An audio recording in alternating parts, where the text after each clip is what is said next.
Selamat siang, jumpa lagi dengan Denok Ayu Novel. Bagaimana kabar sobat semua?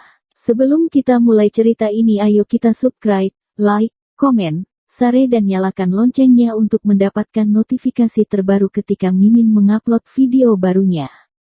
Cantik terlihat jelek, bab 57 sesuatu yang tidak bisa dibeli dengan uang. Bab 57 sesuatu yang tidak bisa dibeli dengan uang. Sherin melihat ke sekelilingnya.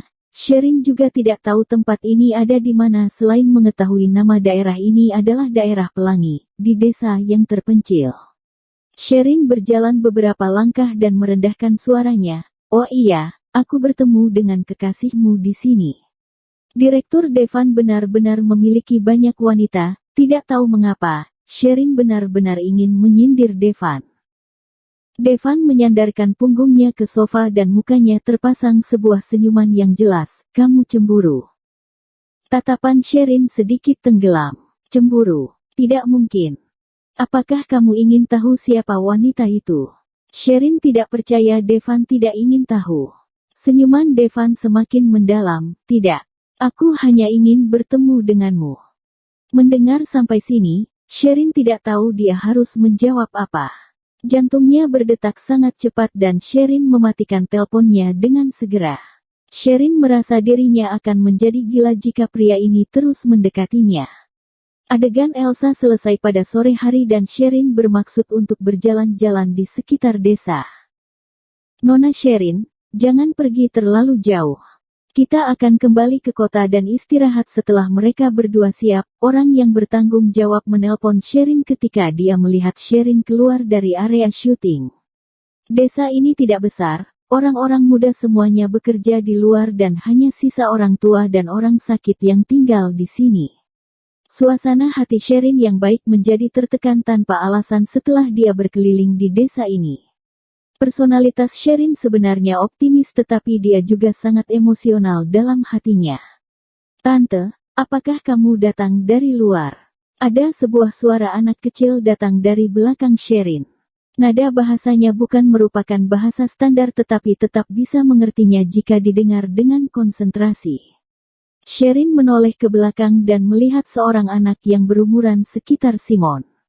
Mungkin karena faktor angin, wajahnya ada sedikit hitam merah.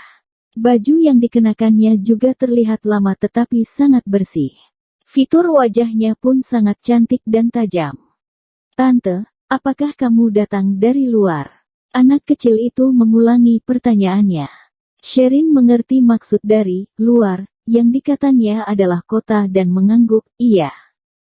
Tante, kata nenekku, orang tuaku juga bekerja di luar. Anak kecil itu melihat ke gerbang masuk desa dan matanya memiliki ketidaksabaran yang jelas. Mereka hanya bisa pulang waktu tahun baru. Sekarang masih tersisa 14 hari sebelum tahun baru. Masih tersisa 14 hari sebelum tahun baru. Mata Sherin menjadi merah. Dia mengelus kepala anak kecil itu dan memberikannya beberapa biskuit dan permen. Tetapi gadis kecil itu malah menolaknya. Tante, nenek berkata tidak boleh makan makanan orang lain. Sherin merasa bangga. Dia meletakkan makanan tersebut di tangan dan saku gadis kecil itu. Orang tuamu memilih untuk bekerja di luar dan membiarkan kamu di rumah karena mereka ingin memberikan kamu masa depan yang lebih baik. Jangan salahkan mereka.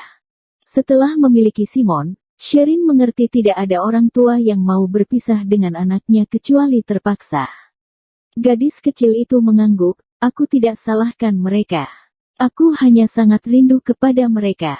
Teman-teman lain yang berada di desa ini sudah dijemput oleh orang tuanya, hanya tersisa aku sendiri di sini.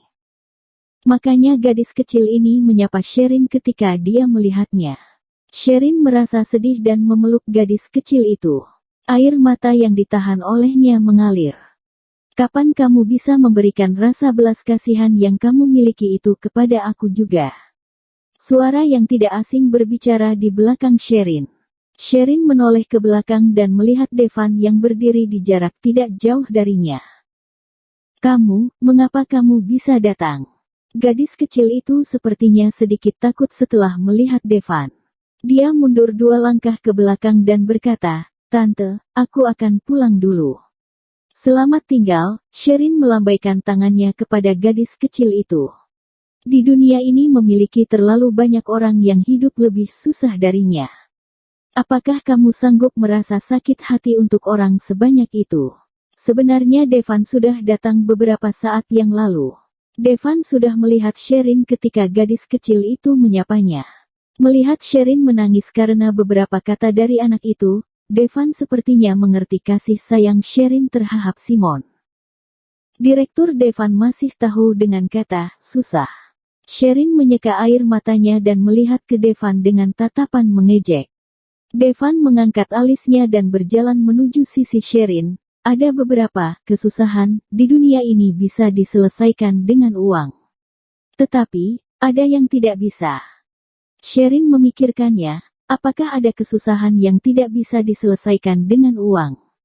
Devan mengangguk dan mengelus kepala Sherin, tentu saja. Apakah kamu mengerti perasaan hanya bisa tertidur jika makan obat selama 14 tahun? 14 tahun. Sherin mengangkat kepalanya dan melihat ke pria yang berada di depannya. Berarti mulai dari usia 13 tahun Devan sudah harus makan obat baru bisa tidur. Sherin merasa sakit hati mendengarnya. Sherin dengar dari mewakili, hal ini terjadi karena Devan mengalami beberapa hal pada saat dia masih kecil. Sherin ingin bertanya karena masalah apa dia tidak bisa tidur. Tetapi dia tidak tega karena takut membuat Devan teringat dengan ingatan yang menyedihkan. Melihat ekspresi Sherin, Devan merasa sedikit tersentuh, sudah. Simpan kembali rasa belas kasihanmu dan cepat kembali ke area penyutingan. Mereka seharusnya sudah mau selesai. Setelah itu, dia berjalan ke gerbang desa. Cahaya dari matahari terbenam terpancar di punggungnya yang besar dan tinggi. Lingkungan sekitarnya yang tidak begitu unik tetap tidak bisa mengganggu Devan yang terlihat sangat mempesona. Kamu mau kemana? Sherin bertanya. Sepertinya Devan tidak bermaksud untuk bersamanya. Devan berhenti langkahnya dan tersenyum. Dia menoleh ke belakang dan bertanya, apakah kamu tidak peduli jika orang lain melihat kita bersama? Oh, tidak. Aku peduli, hati Sherin merasa tersentuh. Berdasarkan personalitas pria ini, dia tidak akan peduli dengan pendapat orang lain. Tetapi pria ini memilih untuk menuruti keinginannya. Kamu ikuti mereka pulang ke hotel dulu, aku akan menelponmu nanti, Devan berkata dan terus berjalan menuju gerbang. Ketika Sherin sampai di area penyutingan, sudah tidak ada seorang pun yang berada di sana. Yang tersisa hanya sebuah mobil hitam. Aneh, mengapa tidak ada yang menelpon Sherin? Sherin berjalan menuju mobil hitam itu. Pintu mobil terbuka dan ada seseorang turun dari mobil sebelum Sherin sampai di sisi mobil. Bersambung. Terima kasih kepada kalian yang telah menonton video ini. Jangan lupa tekan tombol subscribe-nya dan nyalakan notifikasinya untuk mendapatkan video-video seru lainnya dari Denok Ayu Novel.